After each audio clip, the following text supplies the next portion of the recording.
Saya ingin menyampaikan sebetulnya mungkin 9 tahun yang lalu ya, kesalahan bangsa kita yang paling besar ini adalah kita mengangkat pemimpin kita, presiden kita, orang yang tidak jelas ijazahnya. Saya terbuka saja bilang ini tidak jelas ijazahnya. Jadi ini sekarang kita menanggung akibatnya. Kita menanggung akibatnya. Ya. Karena apa? Karena presiden itu walaupun mana nggak bisa kita coba-coba, harus orang yang mempunyai kapasitas yang betul. Kapasitas yang betul-betul mumpuni. Tidak seperti sekarang ini. Ya. Maaf saya katakan kalau saya mau apa ya, tidak ada masalah itu. Dan pada waktu tahun 98, saya juga pelaku di sana ya. Sebagai Komandan Kormar, saya pelaku, saya melihat kekuatan kita itu hanya dua, gabungan daripada mahasiswa dengan TNI. Gabungan. Saya kalau sudah masuk di sana, namanya Pak Dr. Haryadi Darmawan, dia bilang, Mas Harto, saya bawa 14 truk ini ke sana, susah masuk. Tunggu dulu mas, nanti kita masuk. Dan masuk. Dan pada waktu itu kalau menurut saya negara kita bukan tidak dalam keadaan baik-baik saja, enggak. Keadaan negara kita masih bagus. Bagus. KKN ya tidak seperti ini juga. Ini saya kira dengan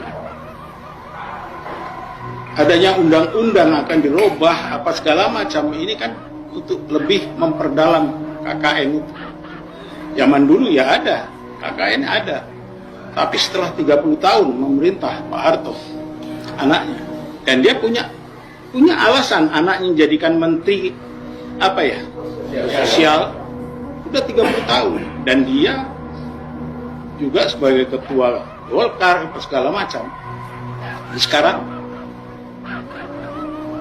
terus terang yang saya komplain sampai saat ini, saya komplain terus terang. Kita 78 tahun merdeka ini tidak pernah satu detik pun kita melakukan Undang-Undang Dasar 45 secara murni konsekuen. Tidak juga dengan Bung Karno. Pemilu kita pertama tahun 55 berapa mungkin? Partainya 98 apa sih? Sekarang juga partai tidak tahu berapa. Padahal kalau menurut saya terus terang, partai ini legal standingnya dari rakyat mana? Tidak ada.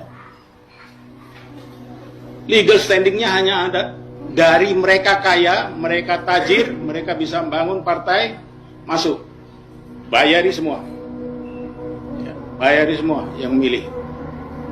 Dan sekarang kalau mau membuat lagi presiden, saya yakin hanya dua itu yang bisa jadi.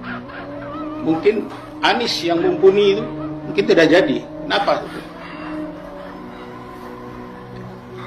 Kita hanya perlu, seorang presiden hanya perlu sekitar 70 mungkin 70 juta bisa jadi. Kalikan 100.000 berapa? 7 triliun apa tuh? 70 triliun. Sudah tertutup oleh korupsi yang mereka lakukan itu.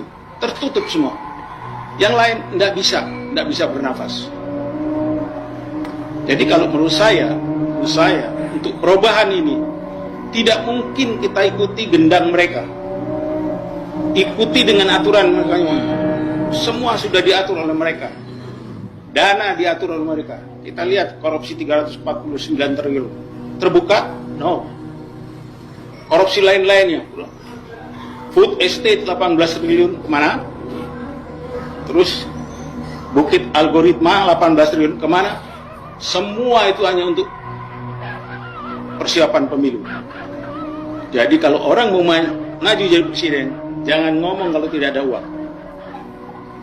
Tapi kalau punya 70 triliun, yes, bisa langsung. Inilah demokrasi kita. Karena demokrasi kita tidak berangkat dari rakyat. Demos kratos. Kekuasaan di tangan rakyat. Sekarang tidak. Kekuasaan begitu oligarki politik, para parpol ini bersatu dengan elit oligarki ekonomi, ya seperti ini jadinya. Kita akan dimiskinkan. Ya, kita akan dimiskinkan, dan maaf kata, kalau kita tidak bisa mencegah apa yang diperbuat oleh presiden kita, perjanjian dengan Cina, saya yakin nggak sampai tahun 2030 kita sudah bagian daripada Cina. Ya. Jadi tinggal kita sekarang, ya, mau apa tidak. Kalau kita ikut dengan jalan gendang mereka semua, tidak akan bisa mungkin. Yang perlu sekarang kita lihat, ayo kita sama-sama mau seperti apa? People power.